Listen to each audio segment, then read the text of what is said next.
বাবা কাল রমজান, আমরা রোজা রাখবো। ইফতারি আনবে তো বাবা? হ্যাঁ বাবা, চেষ্টা করব। চাল আর নেই, কাল কি হবে? আল্লাহ ভরসা। রমজানের প্রথম দিন হে আল্লাহ, বৃদ্ধ আজ ফজরের কিছু নামাজ কাজের পড়ে ব্যবস্থা বেরিয়ে করে পড়লেন দিন। কাজের খোঁজ। ভাই, কাজের লোক লাগবে? লোক লাগবে না, কেউ কাজ পরে দিল আসেন। না, কেউ বলল লোক লাগতে না, কেউ বলল পরে আসেন। কিছুই আনুনি? বাচ্চারা রোজা এই কথা শুনে বৃদ্ধের বুকটা যেন ভেঙে গেল। কিছু না বলে তিনি এক মধ্যবিত্ত ভাই, প্রতিবেশীর কাছে গেলেন। আমাকে কিছু টাকা ধার দেন, আগামী 7 দিনের মধ্যে দিয়ে দিব। আসলে ভাই, হয়েছে কি, এই মুহূর্তে আমার হাতের অবস্থা খুবই খারাপ, তাই আমাকে মাফ করেন।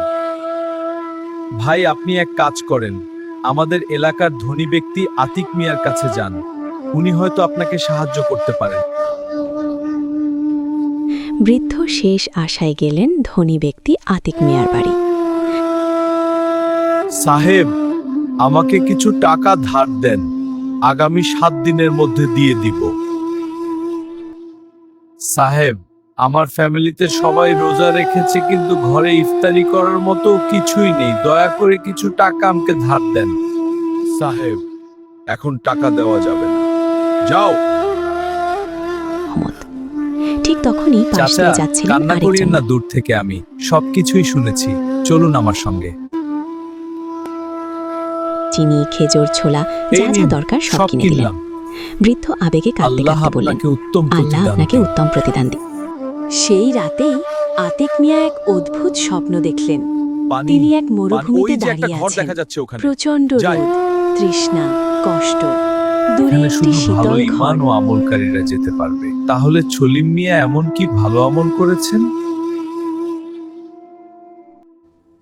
সে অসহায় এক বৃদ্ধ ব্যক্তির রমজানের 1 মাসের বাজার করে দিয়েছেন, কিন্তু আমি বুঝতে পারছি না। সে বৃদ্ধ ও তার স্ত্রী মাগরিবের নামাজ পড়ে মোনাজাতে আল্লাহের কাছে ছলিম মিয়ার জন্য দোয়া করেছিল, আল্লাহ যেন তাকে বেহেশতবাসী করে। আমাদের চোখের পানি দেখো হে রহমান। ধন সম্পদ আর টাকা দিয়ে বেহেশতে যাওয়া যায় না, বেহেশতে যেতে হলে ঈমান আর আমল লাগে। রমজান শুধু রোজা রাখার মাস নয়, এটি দয়া, দান, সদকা, জাকাত আর ঈমানকে শক্ত করার মাস। হ্যাঁ বন্ধুরা, তোমরা যদি ইসলামিক ভিডিও ভালোবেসে থাকো তাহলে আমাদের এই ইসলামের নূরের পথে চ্যানেলটি সাবস্ক্রাইব করে রাখবে, কারণ এই চ্যানেলে ইসলামিক শিক্ষামূলক ভিডিও দেয়া হয়।